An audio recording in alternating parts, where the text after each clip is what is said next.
شروع اللہ کے نام سے جو بڑا مہربان نہایت رحم والا ہے۔ ہر طرح کی تعریف خدا ہی کو سزاوار ہے، جس نے آسمانوں اور زمین کو پیدا کیا اور اندھیرا اور روشنی بنائی۔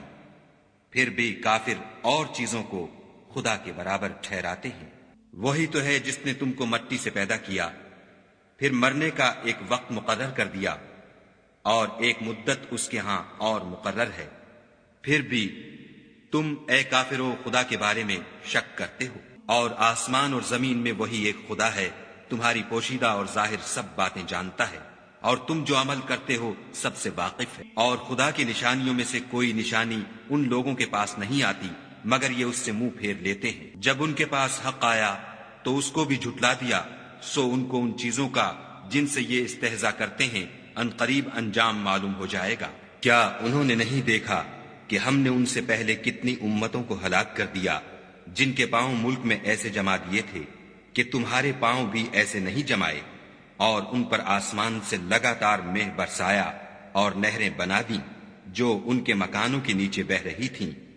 پھر ان کو ان کے گناہوں کے سبب ہلاک کر دیا اور ان کے بعد اور امتیں پیدا کر دیں۔ اور اگر ہم تم پر کاغذوں پر لکھی ہوئی کتاب نازل کرتے اور یہ اسے اپنے ہاتھوں سے ٹٹول بھی لیتے تو جو کافر ہیں وہ یہی کہہ دیتے کہ یہ تو صاف اور صریح جادو ہے، اور کہتے ہیں کہ ان پیغمبر پر فرشتہ کیوں نازل نہ ہوا جو ان کی تصدیق کرتا۔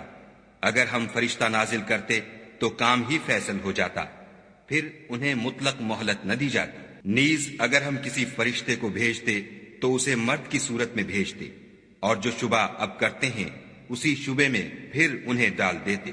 اور تم سے پہلے بھی پیغمبروں کے ساتھ تمسخر ہوتے رہے ہیں، سو جو لوگ ان میں سے تمسخر کیا کرتے تھے ان کو تمسخر کی سزا نے آ گھیرا۔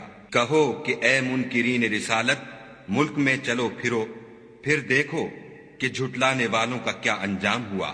ان سے پوچھو کہ آسمان اور زمین میں جو کچھ ہے کس کا ہے؟ کہہ دو خدا کا، اس نے اپنی ذات پاک پر رحمت کو لازم کر لیا ہے۔ وہ تم سب کو قیامت کے دن جس میں کچھ بھی شک نہیں ضرور جمع کرے گا۔ جن لوگوں نے اپنے تئیں نقصان میں ڈال رکھا ہے وہ ایمان نہیں لاتے، اور جو مخلوق رات اور دن میں بستی ہے سب اسی کی ہے، اور وہ سنتا جانتا ہے۔ کہو کیا میں خدا کو چھوڑ کر کسی اور کو مددگار بناؤں کہ وہی تو آسمان اور زمین کا پیدا کرنے والا ہے، اور وہی سب کو کھانا دیتا ہے اور خود کسی سے کھانا نہیں لیتا۔ یہ بھی کہہ دو کہ مجھے یہ حکم ہوا ہے کہ میں سب سے پہلے اسلام لانے والا ہوں، اور یہ کہ تم اے پیغمبر مشرکوں میں نہ ہونا۔ یہ بھی کہہ دو کہ اگر میں اپنے پروردگار کی نافرمانی کروں تو مجھے بڑے دن کے عذاب کا خوف ہے۔ جس شخص سے اس روز عذاب ٹال دیا گیا اس پر خدا نے بڑی مہربانی فرمائی، اور یہ کھلی کامیابی ہے۔ اور اگر خدا تم کو کوئی سختی پہنچائے تو اس کے سوا اس کو کوئی دور کرنے والا نہیں، اور اگر نعمت و راحت عطا کرے تو کوئی اس کو روکنے والا نہیں۔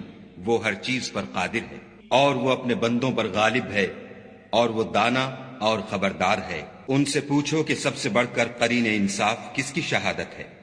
کہہ دو کہ خدا ہی مجھ میں اور تم میں گواہ ہے، اور یہ قرآن مجھ پر اس لیے اتارا گیا ہے کہ اس کے ذریعے سے تم کو اور جس شخص تک وہ پہنچ سکے آگاہ کر دوں۔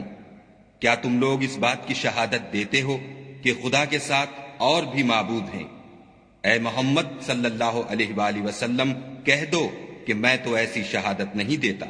کہہ دو کہ صرف وہی ایک معبود ہے، اور جن کو تم لوگ شریک بناتے ہو میں ان سے بیزار ہوں۔ جن لوگوں کو ہم نے کتاب دی ہے وہ ان ہمارے پیغمبر کو اس طرح پہچانتے ہیں جس طرح اپنے بیٹوں کو پہچانا کرتے ہیں۔